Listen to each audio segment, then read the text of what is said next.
It is on a large thoroughfare. We have a lot of traffic passing through. And I just want to make the statement that everyone should feel comfortable as they pass through the town of Windsor, whether they're inhabitants, residents, or residents of other areas. Any of you that were here last night realize that the town council met at length on this item in closed session, the first time that they've been able to meet on this event since the news broke, and they displayed their full support of Chief Rodney Riddle, as do I, in getting the police department back on track after this event and after him rebuilding the department since 2016. So we'll be glad to answer your questions after that statement. Thank you. I guess the big question a lot of people have is, this incident happened back in December, and the officer here wasn't terminated until this past Sunday. Can you explain why it took so long for that to happen? Sure, there's a number of factors to it. The incident occurred on December 5th. An internal investigation was launched on December 8th. That investigation was concluded internally on January 28th. Disciplinary action was taken. And as things continue to unfold, we got to a point Sunday where I lost faith in his ability to continue to serve the community to the standards that we expect it to be to. The bottom line is we're a small community. We're 2,600 people. We know just about everybody here. That's why we have good relationships within our community itself, is our ability to interact with people. And that was destroyed by the social media posting, the media coverage of it. There was no way in my mind that he could ever engage in this community in an effective manner beyond that day. Had you seen the video prior to Sunday or this weekend? Yes, sir. We conducted an internal investigation that began, and I have viewed the video multiple times. So you knew for, here, I guess, months since the investigation ended about what was on the video. A lot of people might say, you knew then. Why didn't you act then? We did act then. As I stated earlier, we concluded our internal investigation on January 28th. We took disciplinary action at that point. As this thing kind of gathered legs and became viral, I personally felt that there was no way he could effectively serve our community anymore at that point. So, Chief, if I'm hearing you correctly, two questions about that. What disciplinary action was taken originally? And it kind of sounds like, had the video never gotten out, that you would have still had confidence that you could serve the public even after you. I can't get into the disciplinary matters. That's a personnel issue. What I can tell you is that the video was released to Mr. Nazario's attorney in mid-December. There's been no attempt to hide this or keep this from anybody. They've had possession of it for well over 4 months. In my police career, I've never seen agencies conduct investigations and post the results of those investigations for the public, or the results of internal matters that they review. And so that would have been outside the scope of our normal policy and operating procedure. But that's not necessarily what I'm asking. But I appreciate you saying that. What I'm asking is, it appears the issue that led to his firing was not what you saw in the video that sparked the outrage. It was the outrage in the video itself. And you say you lost confidence after that. So I'm just trying to gauge to make sure I'm hearing that correctly. It wasn't the conduct that got fired. It was the video that got fired. As a result of all those things, I've lost my confidence in him to be able to effectively engage this community. Has Officer Gutierrez, have you done anything since December? Can you take that? I can't hear you, sir. Has Officer Gutierrez done anything since that December 5th incident that would make you question his ability to effectively police this area before you made your decision now and after, again, that incident with the lieutenant?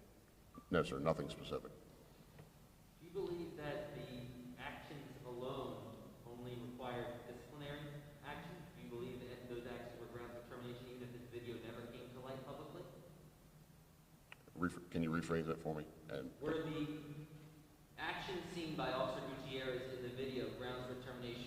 on their own, or was it only because the public would not be able to trust him anymore? I believe it's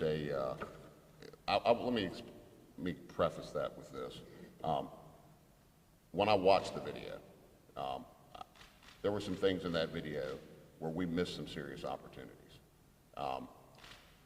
There were things that led up to that traffic stop. There were certain actions that Mr. Nazario took that raised red flags for those officers based on their training, that they may be dealing with something beyond an ordinary run-of-the-mill traffic stop. Those officers initially reacted relatively well, in my opinion. And as the event unfolded, there were some moments there where the use of force continuum, escalation of force, de-escalation of force, they actually were doing it. They came out with their firearms. Officer Gutierrez transferred to his taser, then eventually to his pepper spray, and they went hands-on. So that's coming down the use of force continuum. What they missed, though, was the opportunities to verbally de-escalate that situation, to engage Mr. Nazario in a positive manner and use language to gain compliance from him. The term ride the lightning. Now, I take that based on my police career as a reference to an electronic control weapon or a taser. That's not how it's done. That was inappropriate. It created an unnecessary fear in Mr. Nazario, perhaps.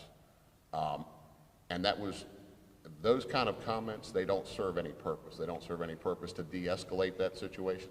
They don't serve any purpose to build a matter of trust between the officer and the suspect that they're engaged with. And furthermore, those kind of comments just continue to erode an already very rocky relationship that the police have with the public in this time.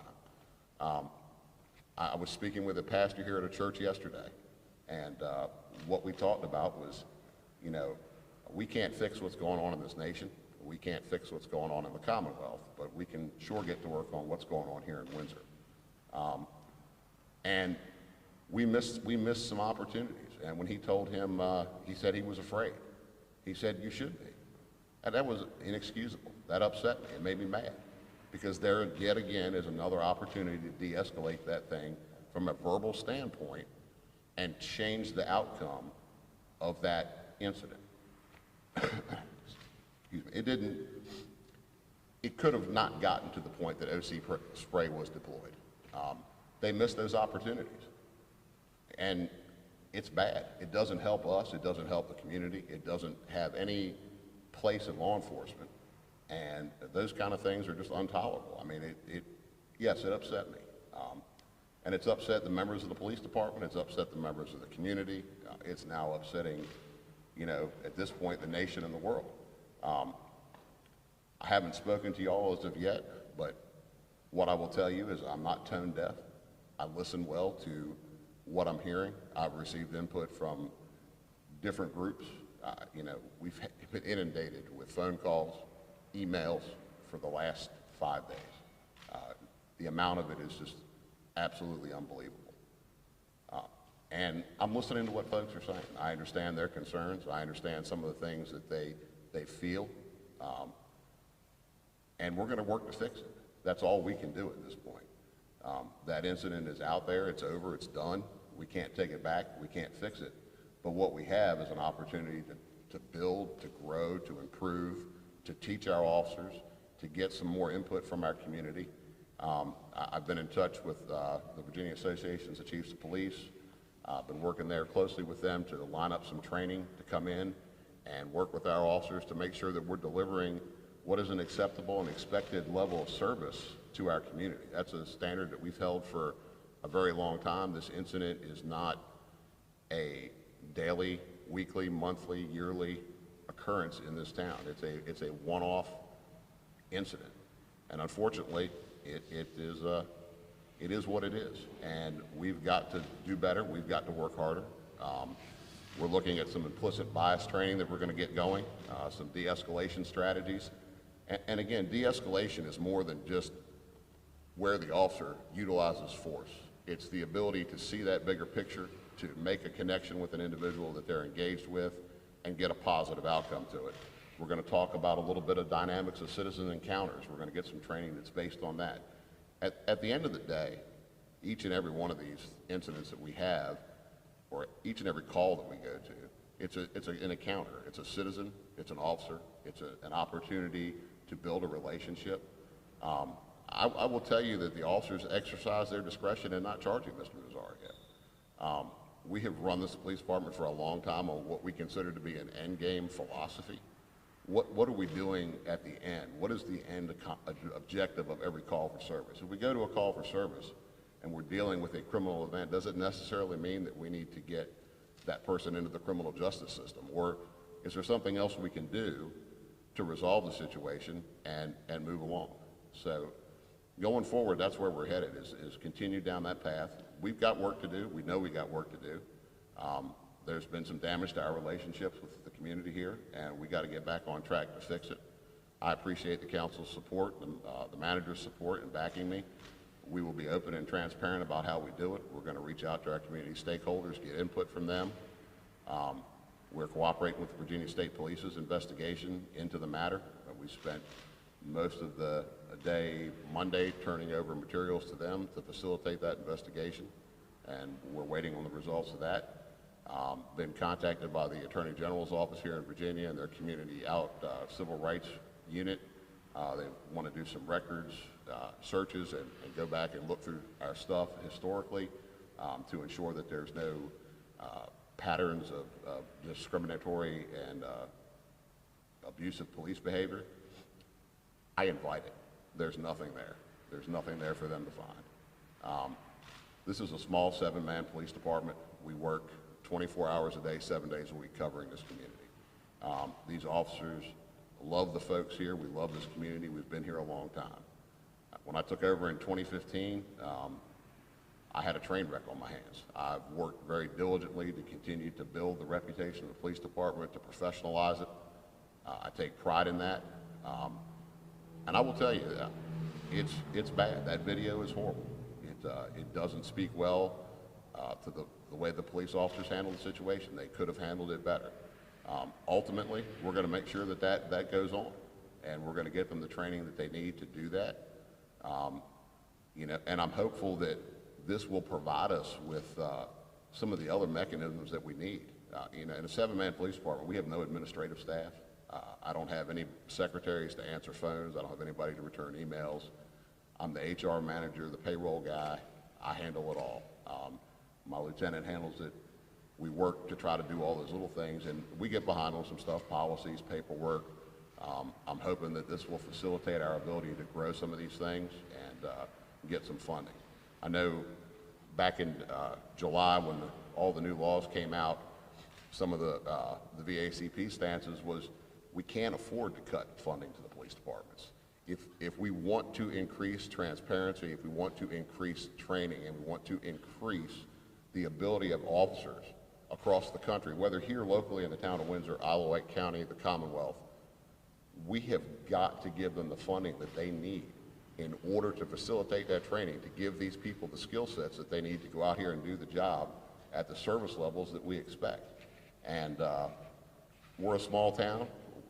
Taxes haven't been raised here in 20 years. So we're fighting a battle trying to get our hands on funding to do things, to give our officers the tools and the skills that they need to go out and have safe encounters with the citizens.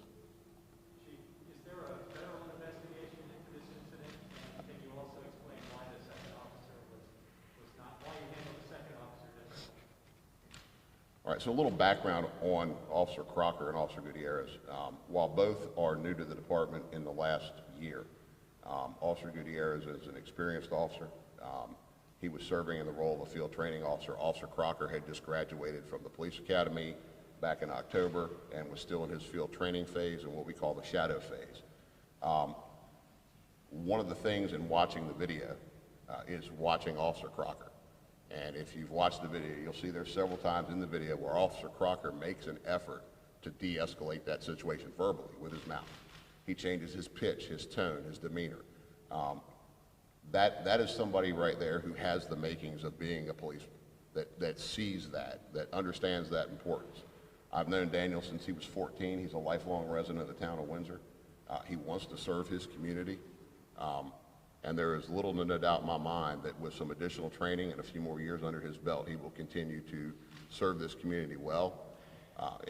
And as is with everything, this is a teaching moment for us. This is a teachable moment. You know, look at your favorite NFL team. After every game on Sunday, what happens? Right? Win or lose, bad or good, everybody goes into the building, gets on the film, right? Looking at, hey, what can we do better? What did we do good? What did we do bad? Where do we got to make changes? How do we become more efficient, more effective, and do a better job? And that's the same thing that we're going to do with this. Is we're into it. We know there's deficiencies there. We're going to work to fix those deficiencies and move forward. What do you say to those who? I'm sorry, is there a federal investigation into the incident also? Yes, sir, there is. Can you tell us about that? Is that FBI? The FBI came with the Virginia State Police on Monday. They asked for certain access to things. That access was granted, questions answered that they had, and materials provided to them. Have you spoken to Lieutenant Nazario? I have not. Do you have anything you'd like to say? I'm glad that he's okay. You know, at the end of the day, I'm glad that nobody got hurt. That situation ended in the best way it could have. I wish he would have complied a whole lot earlier. You know, again, I'm not going to, I'll say this, I'm going to own what we did wrong. I can't speak for him, but I'm going to own what we did. My guys missed opportunities to verbally de-escalate that thing and change that outcome. Is he owed an apology for that? I don't believe so. Why so? You know, Lieutenant Nazario took certain actions that created where we got to, and I think that, you know, we'll let the court sort that part of it out and litigate that part. From the onset, do you think the officers handled it appropriately and at the BP gas station, getting out of their cars with their guns drawn? Do you think that was an appropriate use of force that they were showing there? Based on the things that they saw, the way they interpreted, the beauty of where we are today is we can watch this thing back at 1 frame per second, right? In the real world, this is unfolding. Those officers are having to make decisions based on what they see. Those decisions are based on what are their training, what are their experiences, what have they seen in the past. Is the way they did that maybe the way I would have handled it? Maybe not. But based on the current law, the case law that's in place on how we deal with traffic stops, I think it was legal. Sir, what specific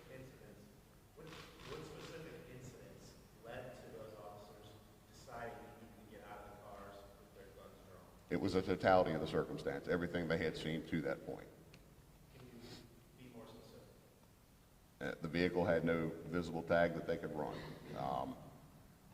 The vehicle was tinted out. You can't see how many occupants are inside, what's going on inside the vehicle. The vehicle slowed but didn't come to a stop. It passed multiple locations where it could have safely pulled from the roadway and continued and then cut across 4 lanes of traffic into that final location. So you mentioned,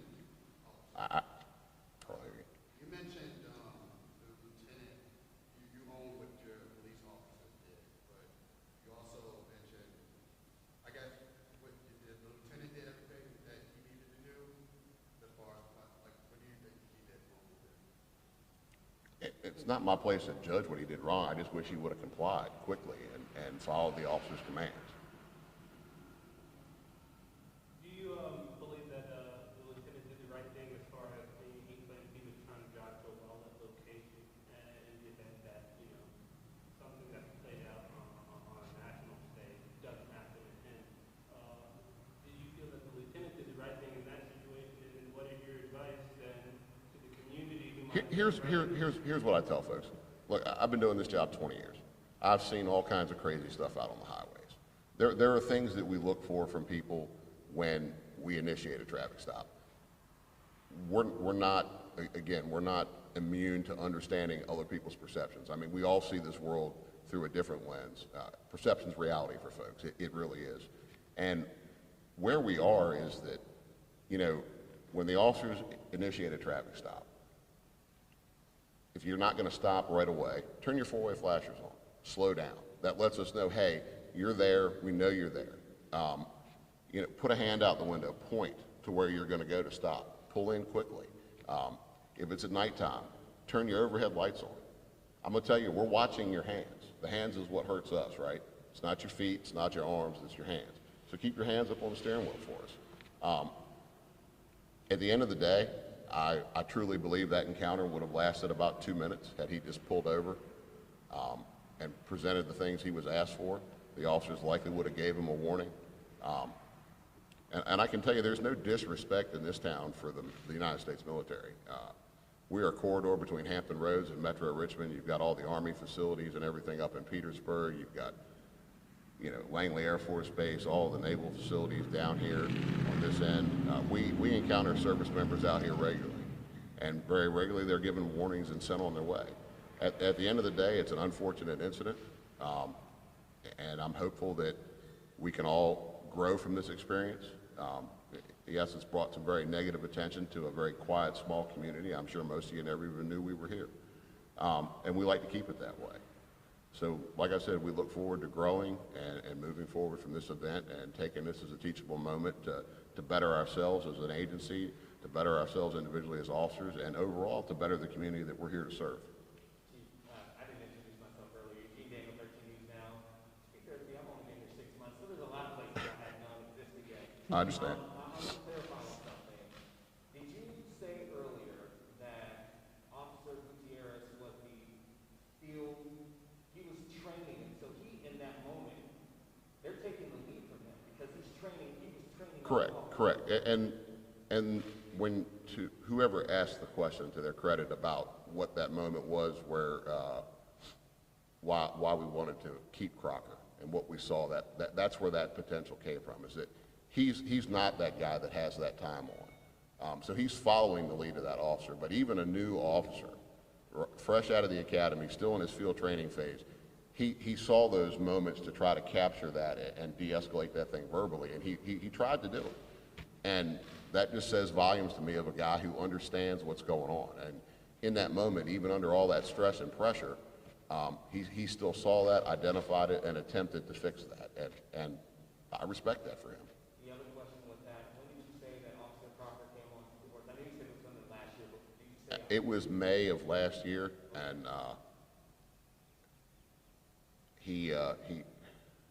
the 16th, 18th maybe, somewhere around there. I don't have it in front of me. And then you said that you've been listening to a lot of this, right? Yes, sir, I have.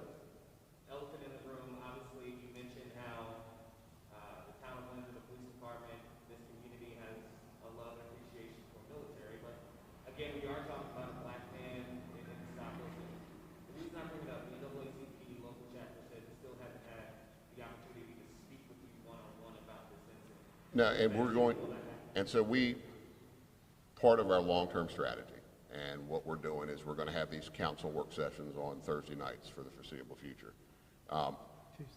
Tuesday nights, I'm sorry. And part of that is going to be, we're going to bring in our stakeholders. We're going to talk to them.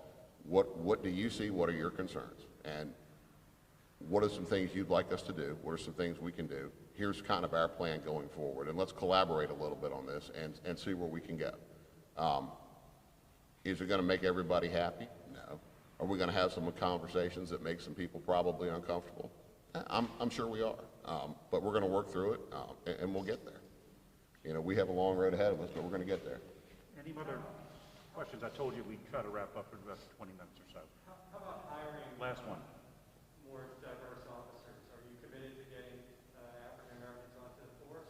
Absolutely. I think for our size, we're pretty diverse. We have 7 full-time officers, 2 auxiliaries.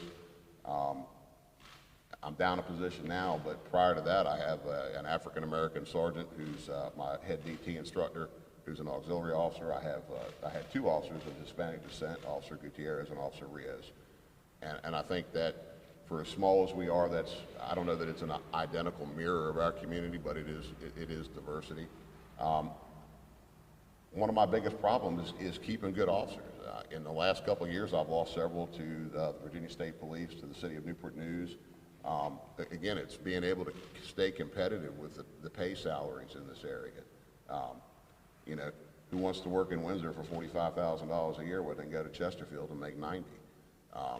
So, I'm in competition for the best and the brightest, and with what I have to offer, sometimes I don't necessarily get what I want. All right, listen, thank you, everybody. appreciate, hope you got what you needed. Thank you, Chief. Thank you, Bill, appreciate it.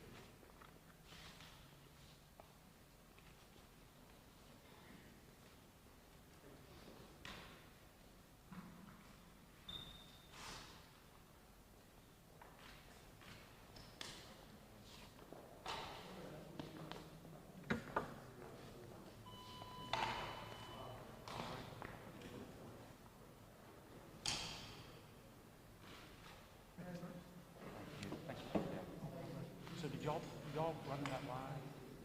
Yeah, we took a lot of them.